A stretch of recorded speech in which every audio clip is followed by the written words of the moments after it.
안녕하세요. 음악학자 유선옥입니다.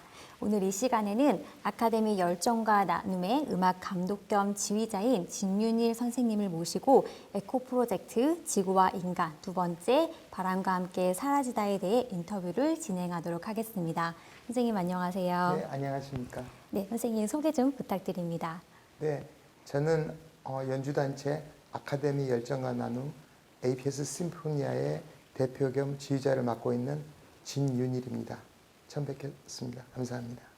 네, 선생님 이번 공연은 지난 2022년 5월 디 온리에 이어서 두 번째 에코 프로젝트 지구와 인간으로 바람과 함께 사라지다라는 굉장히 흥미로운 그런 부제가 붙어 있었는데요. 네. 이 프로젝트를 이렇게 준비하게 된 계기와 그리고 이렇게 부제를 붙이신 계기가 궁금합니다.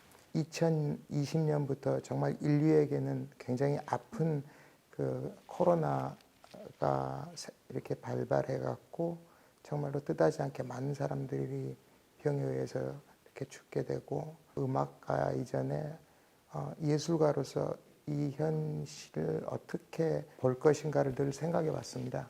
그래서 과연 이 문제가 우리의 인간의 환경의 문제라고 저는 생각했기 때문에 과연 이 환경을 위해서 무엇을 할 것인가. 물론 일회용 컵도 만들 수 있고 하겠지만 뭔가 이 사람들에게 정말 이 지구가 얼마 남지 않았구나. 이걸 조금이라도 늦추기 위해서 어떻게 메시지를 전달할 것인가를 고민하던 끝에 그러면 이제부터 우리의 방향성을 좀 환경 문제에 가지고 가자. 그래서 우리가 할 수 있는 거는 연주자는 그걸 연주하는 방법밖에 없잖아요. 그래서 에코 프로젝트라는 프로젝트를 가지고 당분간 계속 실행할 것입니다. 네. 네. 이번 공연 프로그램을 보니까 그 20세기 프랑스 작곡가와 두 명의 그 동시대 한국 작곡가의 작품들이 연주가 됐는데요. 네. 사실 이렇게 현대 음악들로만 구성되어 있는 공연은 사실 굉장히 어려운 시도다라고 이렇게 생각이 되는데요. 선생님께서 이렇게 프로그램을 구성하실 때 특별히 뭐 고심한 부분들이 있었을까요? 저희 단체의 방향성은 발견과 재해석입니다. 그렇기 때문에 저는 이미 저희 APS를 시작할 때부터 발견과 재해석이라는 그 방향성을 가지고 프로그램이 좀 어렵더라도 항상 새로운 곡을 발견해내고 또한 기존에 있는 곡을 좀 다시 재해석을 해가지고 연주를 했기 때문에 어떤 프로그램 선정에 대해서는 그렇게 큰 어려움은 없었습니다. 네. 그래서 프로그램 가운데에 이제 동시대 한국 작곡가의 두 작곡가, 그러니까 정승재 작곡가와 이문석 작곡가의 작품이 연주됐는데요. 이 작품들을 보니까 개작 초연이거나 위촉 초연인 경우가 있더라고요. 그래서 선생님께서 이 작곡가들과 공연하기 전에 논의하거나 협의한 것이 있었을까요? 저희는 어떤 그 곡을 할 때 그냥 있는 걸 그냥 찾는 것보다도 최소한 1년 전에 그 작곡가들에게 위촉을 주든지 그 작품에 대해서 제가 서치를 해갖고 저희 단체에 필요한 아니면 그 프로그램에 대한 의뢰를 합니다. 제목이 바람과 함께 사라지다니까 그럼 우리가 바람과 함께 사라지다를 여러 가지로 생각할 수 있겠지만 저는 딱 주제를 두 개로 갖고 갔습니다. 첫 번째는 환경 문제에서 우리가 재생에너지가 굉장히 중요합니다. 그래서 지금 풍력 발전을 생각했기 때문에 그 바람이 들어갔고 두 번째는 바람으로 부는 악기가 뭐가 있느냐 그걸 생각했기 때문에 이번에 보시다시피 트럼펫과 플룻이라는 관악기를 저희들이 사용을 하게 됐고 그래서 그 프로그램에 맞는 그 곡들을 찾아내게 됐고 또 그 곡에 대해서 작곡을 의뢰하게 된 거죠. 네.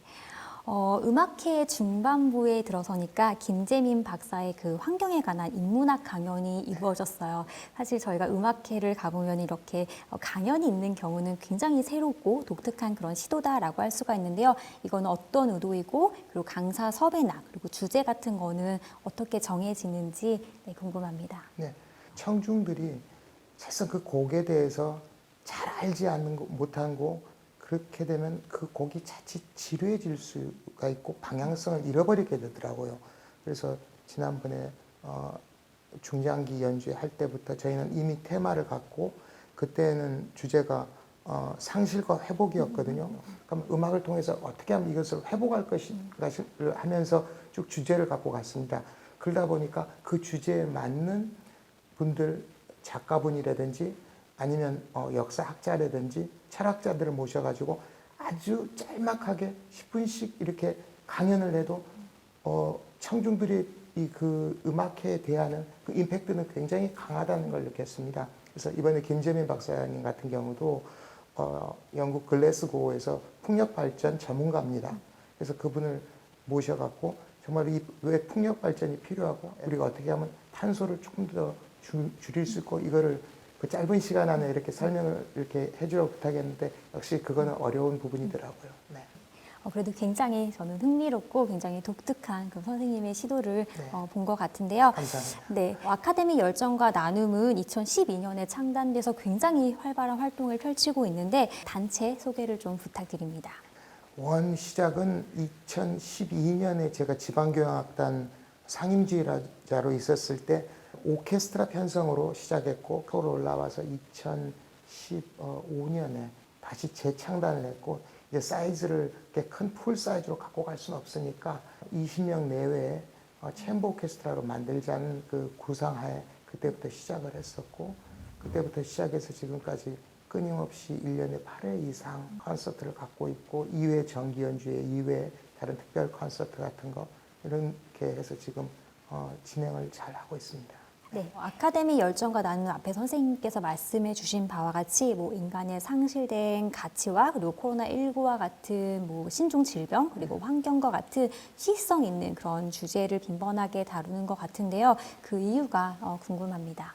많은 영향을 줬던 작곡가들이 많은데 그 중에서 쇼스타코비치였습니다. 그분이 태생은 원래 제정 러시아 때니까 그걸 지내면서 작곡자가 그 사회에 대해서 느끼는 바 자기가 발표하고 싶었지만 정치적인 이유라든지 이런 걸로 하지 못했지만 예술로서 궁극적인 것 모든 걸 다 표현하고 죽은 작곡가입니다.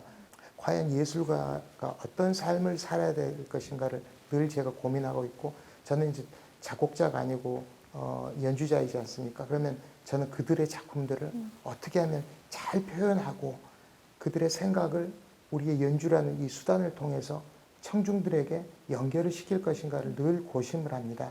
그렇기 때문에 항상 어떠한 이슈 또 정말 인간이 필요한 메시지를 음악을 통해서 남기고 싶은 게 저의 생각입니다. 선생님께서 단체를 이끌고 계신데요. 사실은 좀 쉽지만은 않을 것 같은데 네. 단체를 이끄시면서 가장 어려운 점이 있다면 무엇이고 그리고 앞으로의 활동 방향과 계획이 있다면 말씀해 주시기 바랍니다. 네. 한마디로 여기서 이타심입니다. 상대방의 이익을 위해서 이렇게 우리가 노력을 하자.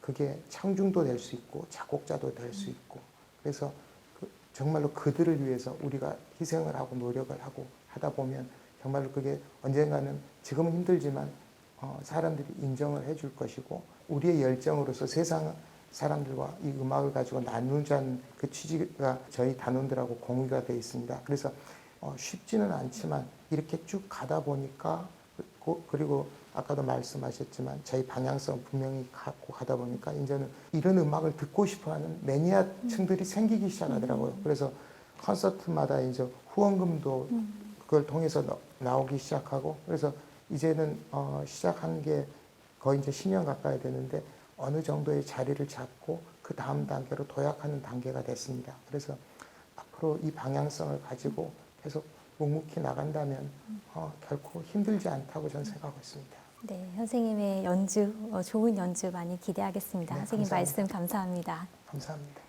네, 지금까지 에코 프로젝트 지구와 인간 두 번째 바람과 함께 사라지다에 관해서 아카데미 열정과 나눔의 음악 감독 겸 지휘자인 진윤희 선생님을 모시고 말씀을 나누어 보았습니다. 감사합니다.